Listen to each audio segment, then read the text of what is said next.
So we're jumping right in today with some quite significant news. This past Wednesday, the Philippines lost a real titan, Nora Aunor, an absolute cinema icon. She passed away at 71. Truly sad news. A huge loss. Yeah. And we've been looking through the reports, mainly from GMA News Online, CNN, and the BBC, to really get a sense of what happened and, more importantly, her incredible impact. Exactly. It's not just about reporting the event, but exploring why she meant so much, her legacy. Right.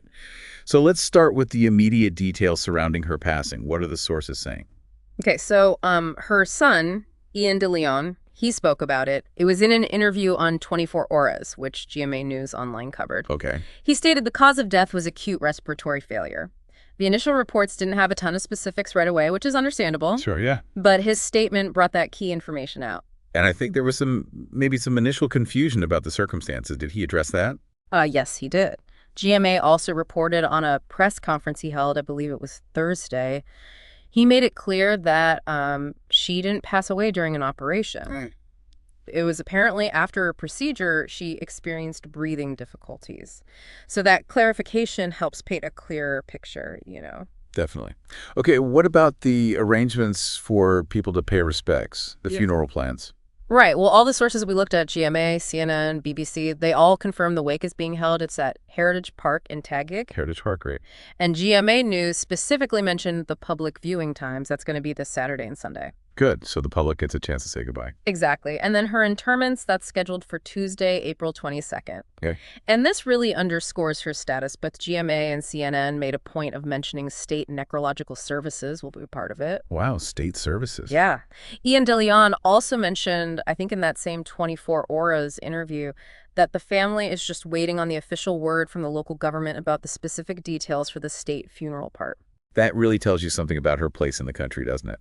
7 decades in the spotlight. Yeah. Just incredible. It really is. 7 decades. All the sources really hammer home that she was one of the biggest stars in Philippine cinema history. Absolutely. And it's interesting, CNN and the BBC both pointed out her beginnings weren't even in acting initially. She started as a singer back in the 1960s. Right, I remember hearing that before she made that huge leap to film and TV. And the sheer volume of her work. The reports mention over 200 credits in film and television. 200.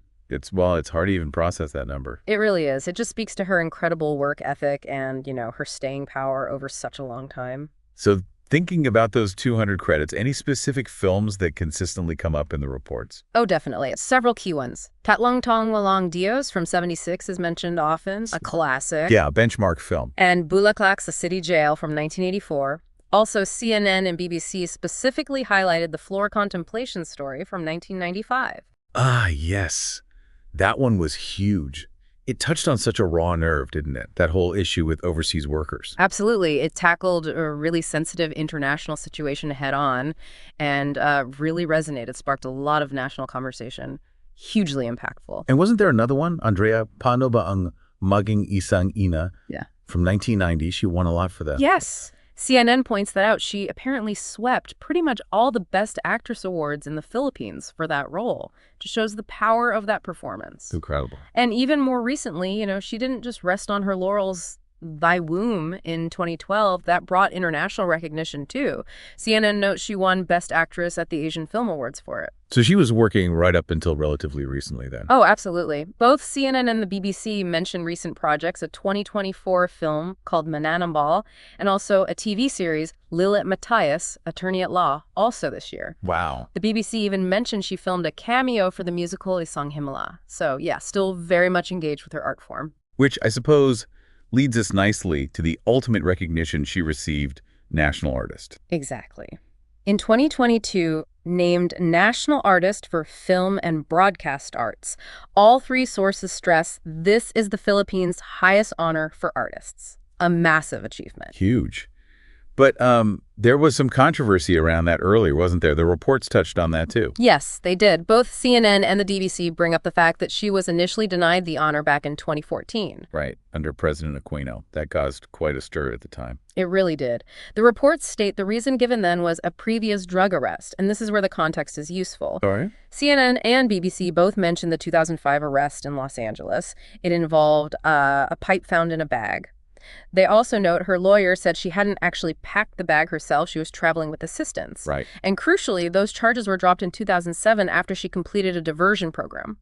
So knowing that background helps understand the whole journey to finally getting the National Artist Award later on. Yeah, that context is definitely important. It wasn't a straightforward path there. Not at all. Shifting gears a bit to her personal life. Her marriage to Christopher de Leon is widely known. Yes, another giant of Philippine cinema.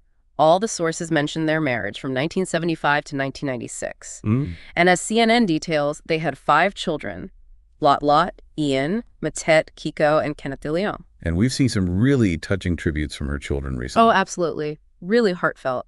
Both CNN and BBC quoted Lot de Leon's Instagram post. She talked about her mother's impact across generations, her, talent, grace, passion, creating this lasting legacy. Beautiful.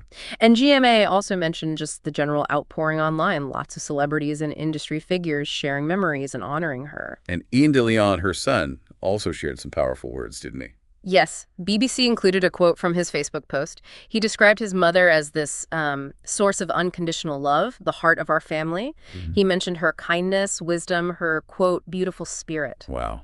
You really feel the depth of their loss. You really do. It shows the person behind the icon. And finally, just touching on her beginnings, because that really puts her whole life into perspective. It really does. All the reports mention her very humble start.